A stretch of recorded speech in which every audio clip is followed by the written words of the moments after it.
Hi అండి, నమస్తే. నేను మీ రేఖ. వెల్కమ్ టు రేఖా రాజు వంటశాల. ఇవాళ మన వీడియో వచ్చేసి సేమియా కేసరి. సేమియా కేసరి ఈ హాలిడేస్కి పిల్లలకి ఈ విధంగా అప్పటికప్పుడు చేసి పెట్టండి. చాలా ఇష్టంగా తింటారు, చాలా టేస్టీగా ఉంటుందండి. ఒకసారి విధంగా ట్రై చేయండి. ముందుగా స్టవ్ ఆన్ చేసి ప్యాన్ పెట్టుకోండి. పెనం వేడెక్కిన తర్వాత ఒక 2-3 స్పూన్ల వరకు నెయ్యిని వేసుకోండి. ఇలా నెయ్యిని వేసుకుని నెయ్యి కాస్త వేడెక్కనివ్వండి. ఇలా వేడెక్కిన తర్వాత ఇప్పుడు ఒక గుప్పెడు జీడిపప్పుల్ని వేసుకోండి. ఈ జీడిపప్పుని ఒక్కసారి ఈ విధంగా కొంచెం కలర్ చేంజ్ చేయడంత వరకు వేగనివ్వండి. ఇలా వేగిన తర్వాత ఇప్పుడు ఇందులో కొంచెం కిస్మిస్ని కూడా యాడ్ చేసుకోండి. కిస్మిస్ కూడా కొంచెం వేగాలండి. ఈ కిస్మిస్ కూడా వేగి బాల్స్లా మనకి అయిన తర్వాత మొత్తం వీటిని ఒక ప్లేట్లోకి ఈ విధంగా తీసేసుకుని పక్కన పెట్టేసుకోండి. ఇప్పుడు ఈ పెనంలోనే నెయ్యి ఉంటుంది కదా, అదే నెయ్యిలో 1 కప్ వరకు సేమియాని తీసుకోండి. ఇలా 1 కప్ సేమియా తీసుకుని దగ్గరే ఉండి లో ఫ్లేమ్లో పెట్టుకొని స్టవ్ అనేది ఇప్పుడు ఈ విధంగా సన్నటి సెగ మీద రెడ్ కలర్ వచ్చేటంత వరకు ఈ సేమియాని వేగనివ్వాలండి. ఇలా వేగితే సరిపోతాయి. ఇప్పుడు ఇలా వేగిన ఈ సేమియాని తీసుకుని పక్కన పెట్టేసుకోండి. ఈ విధంగా వేగితే సరిపోతాయి. దగ్గరే ఉండాలండి, హై ఫ్లేమ్లో అసలు వేపొద్దు, మాడిపోతాయి. కాబట్టి దగ్గరే ఉండి లో ఫ్లేమ్లో ఈ విధంగా ఎర్రగా వేగనివ్వండి. ఇలా వేగిన తర్వాత మనం ఏ కప్పుతో అయితే సేమియా తీసుకున్నామో అదే కప్పుతో 1 కప్పున్నర వరకు వాటర్ పోసుకోవాలండి. ఆ వీడియో నాకు స్కిప్ అయింది కాబట్టి 1 కప్పున్నర వాటర్ తీసుకుని బాగా మసలనివ్వండి.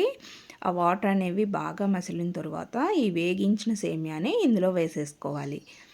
ఇలా వేగించిన సేమియాని ఇందులో వేసేసుకుని ఈ విధంగా ఒకసారి కలుపుకుని మూత పెట్టేసి మగ్గనిద్దాం. ఈ వాటర్ అంతా ఉడికిపోయేటట్టుగా మూత పెట్టేసి మగ్గనివ్వండి.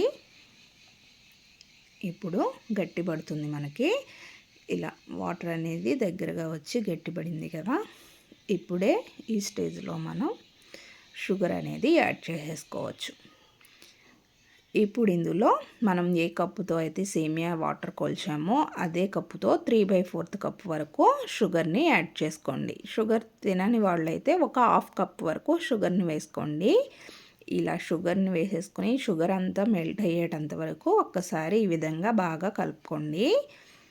ఇలా షుగర్ బాగా కలిసిన తర్వాత వాటర్ అనేది మళ్ళీ కాస్త ఎక్కువ వస్తుంది కాబట్టి మళ్ళీ మూత పెట్టి ఒక 2 నిమిషాలు ఇలా ఉడకనివ్వండి. తర్వాత మూత తీసి చూద్దాం. ఏ విధంగా ఉడుకుతుంది కదండి. ఇప్పుడు మళ్ళీ మనం వేగించి పక్కన పెట్టుకున్న జీడిపప్పుని కిస్మిస్ని ఇందులో యాడ్ చేసేయండి. ఇలా వేసేసుకుని ఒక 2 స్పూన్ల వరకు నెయ్యిని వేసి ఇలా ఒకసారి బాగా కలుపుకుందాం. ఇలా బాగా కలుపుకుని ఇప్పుడు మూత పెట్టేసి మళ్ళీ ఒక 2 నిమిషాలు మగ్గనివ్వండి. లేదంటే దగ్గరే ఉండి ఈ విధంగా బాగా కలుపుకోండి. కింద పెనానికి అంటుకోకుండా ఈ వాటర్ అంతా పీల్చుకునేటట్టుగా దగ్గరగా వచ్చేటంత వరకు బాగా కలుపుకోండి. తర్వాత మళ్ళీ ఇంకొక 2 స్పూన్ల వరకు నెయ్యిని యాడ్ చేసుకోండి. మొత్తం నాకు 7-8 స్పూన్ల వరకు నెయ్యి అనేది పట్టిందండి. ఈ సేమియా కేసరికి నెయ్యి అనేది కాస్త ఎక్కువే పడుతుంది. నెయ్యి ఉంటేనే టేస్టీగా ఉంటుంది కాబట్టి ఇలా నెయ్యిని అప్పుడప్పుడు ఒక్కో స్పూన్ వేసుకుంటూ ఈ విధంగా దగ్గరకంటూ రానిచ్చి స్టవ్ ఆఫ్ చేసి చల్లారనివ్వండి. చల్లారిన తర్వాత ఒక బౌల్లోకి తీసుకుని సర్వ్ చేసుకోవడమేనండి. ఇలా పొడి పొడిలాడుతూ సేమియా కేసరి అనేది రెడీ అయిపోతుంది. చూడండి ఎంత బాగా వచ్చిందో. సేమియా మనకి చాలా పొడి పొడిలాడుతూ ఉంటుంది.